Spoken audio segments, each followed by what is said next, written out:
Hello everyone, it's your host James and welcome back to Review of the Week. It's been almost 2 or 3 months since the last episode.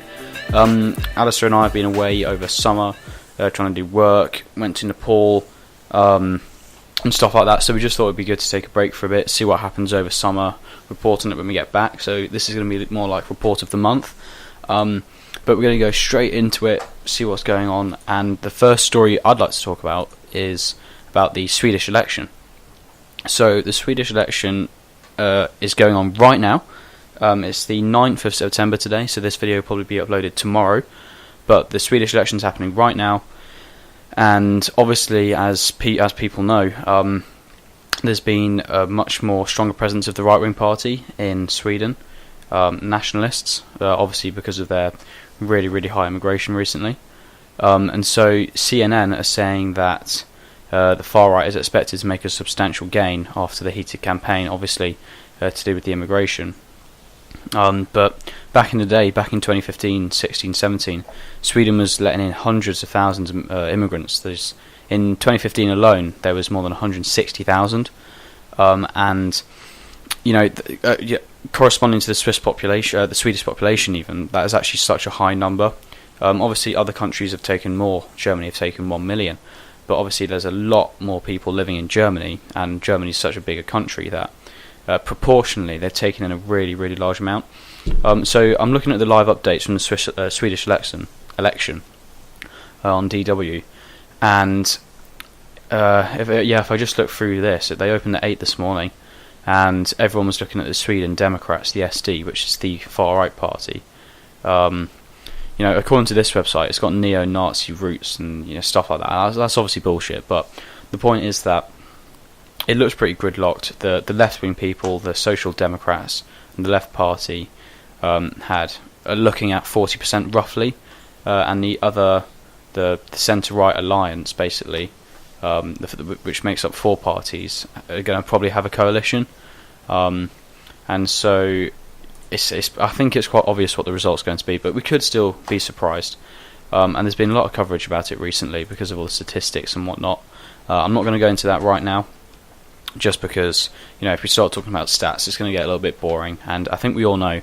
58% of convicted rapists and 85% of all convicted assault rapists were born outside of Europe. This is rapes in Sweden. In cases where the victim did not know the attacker, the proportion of foreign offenders was more than 80%. That was the big standout one for me. Nearly 40% of the convicted rapists are from the Middle East or Africa. So that there was from Paul Joseph Watson's video, The Truth About the Swedish Election. Obviously that's his opinion. Well, they were facts, and in that video he's giving his opinion, but I'm going to use it to just describe the situation there, because it's dire. It really is dire. When you have so many I say refugees, I mean some of these people are refugees, fair enough, but a good majority of North Africans and people from the Middle East just aren't. And we've seen rape and harassment and crime go up so sharply in the past 2-3 years in Sweden, that it isn't looking good at all. And in a similar vein, I want to look at Greece as well, because the UN have said recently that Greece need to look after their migrants better, or more properly. And here's the thing, right?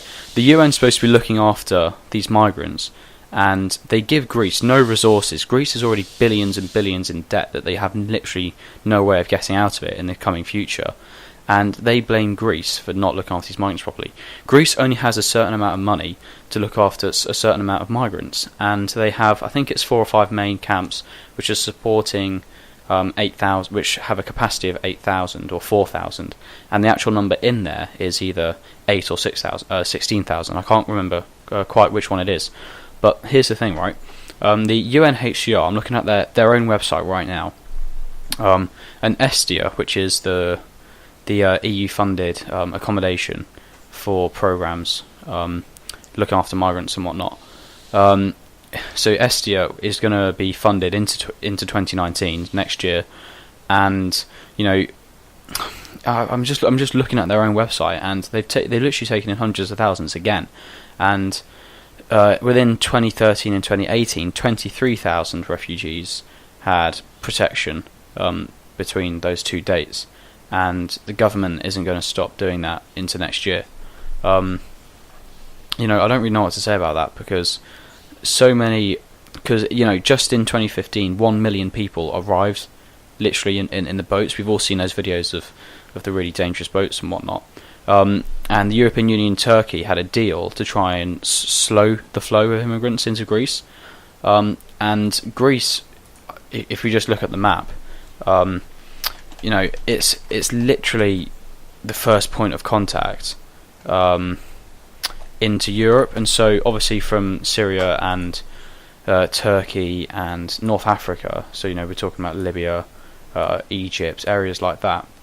I'm looking at the map right now. I've seen it 1,000 times, but we see Syria, we see Turkey off obviously in the east, and Cyprus, which is the largest Greek island, which is half Turkish, half Greek, is in the middle of that passing. It's a mess, because Greece, which is unfortunately one of the poorest countries in the European Union at the minute, is having to take in all these people, and it's costing them so much money.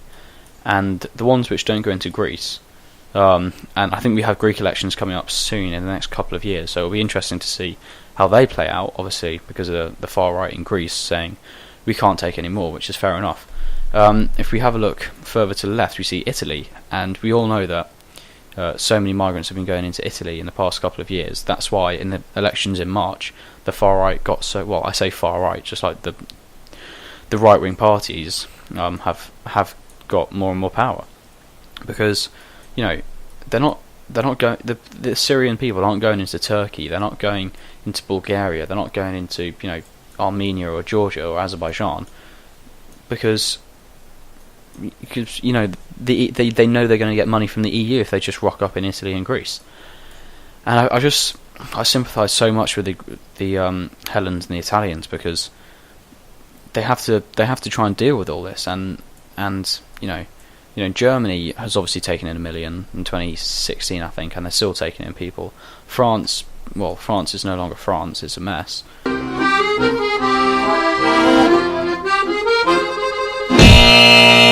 I wouldn't go to France. I wouldn't go to France. Because France is no longer France. France is no longer France.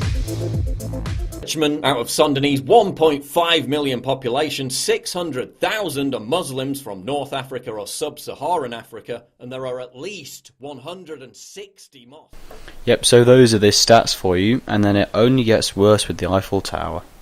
The government has done its best to ruin the surroundings too, by erecting a huge 10-foot glass wall around the Eiffel Tower at a cost of €35 million to protect against terrorist attacks. But wait, I thought walls were racist. That's hypocrisy of the first degree. The Swiss have done nothing, the Austrians have done little. You can't blame them, and the Hungarians as well. Obviously, we've seen the rise of the actual far right in Hungary, as I would describe them, because they haven't had any terrorist attacks, they haven't had massive spikes in violent crime or organised crime or whatever, because they haven't taken in any migrants, and everyone else is refusing to see that.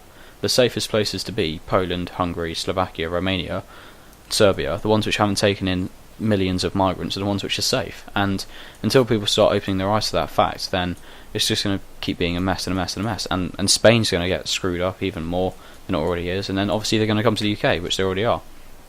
So that's unfortunate. But I just find it quite ironic that the UN are blaming Greece when they're supposed to be the ones providing the money. And the Greeks obviously have jack shit because, oh wait, yeah, the EU stole all their money from them. Anyway, so it's obviously quite a bit of a mess, but we talk about this a lot, and the problem isn't going to go away any sooner. We can have all the elections we like. People are going to keep rocking up in boats, unless the Italians and Greeks start sending out warships, which they can't afford because the EU has made them poor, which is a shame. Anyway, next thing I'd like to talk about, which has happened in literally the past few hours. People are reporting this, the BBC, the Telegraph, they're releasing articles 12 minutes ago on this story. It's about Boris Johnson. Are you saying they haven't the guts to put questions to me? Great supine protoplasmic invertebrate jellies.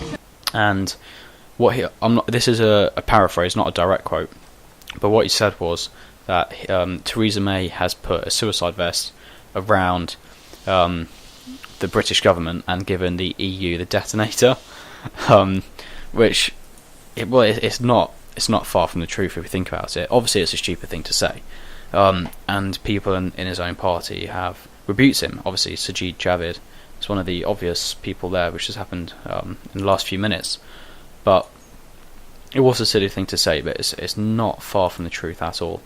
And it's two things are going on with Boris Johnson at the minute. He's obviously divorcing his wife, and he's been he's just said this about the EU, and he isn't wrong by any stretch of imagination, because Theresa May is she's weak. Like, there's no two ways about it. She's just a pretty bad prime minister at the minute. She's a country mile better than Jeremy Corbyn, who's quite by definition a Nazi. So I'd definitely rather have her, but she's still a mess. She's an omnishambles. She's got literally nothing good to do with this negotiation, because she's screwing it up, and the people doing it are screwing it up. People wanted to leave. We haven't left. Boris Johnson's just given a metaphor for that, and he's completely within his right to do that. But what can you do? So that's the main story there. Okay guys, thanks for listening. As always, email in if you have any questions or you want me to talk about something next week at reviewoftheweekpodcast@gmail.com. See you guys next week. Cheers. It's a hey, with the stash. Treat all my bras like trash. You'll catch a blast if you move too fast. I talk with class.